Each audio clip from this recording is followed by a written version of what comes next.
ഓം ശ്രീനാരായണ പരമഗുരവേ നമഃ. സുപ്രഭാതം.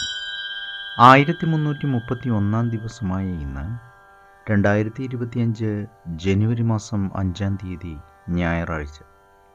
1200 ആണ്ട് ധനുമാസം 21 തീയതി.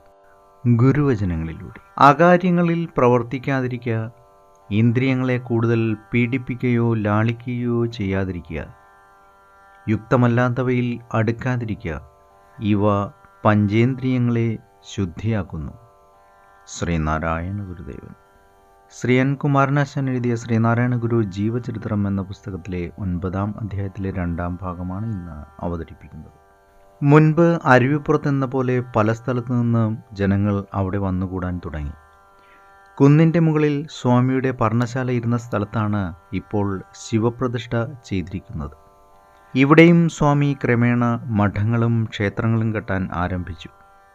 കുന്ന് തൻ്റെ പേരിൽ പതിപ്പിക്കുകയും ദാനമായും മറ്റും കിട്ടിയ സമീപത്തുള്ള സ്ഥലങ്ങൾ അതോട് ചേർക്കുകയും സ്ഥലത്തിന് ശിവഗിരി എന്ന് പേർ കൊടുക്കുകയും ചെയ്തു.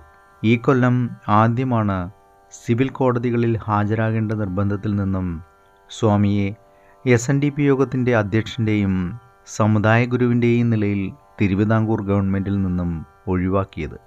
1080 ധനുമാസത്തിൽ SNDP യോഗത്തിൻ്റെ 2ാമത്തെ വാർഷിക യോഗം ഒരു വ്യവസായ പ്രദർശനത്തോടുകൂടി കൊല്ലത്ത് വെച്ച് നടന്നു.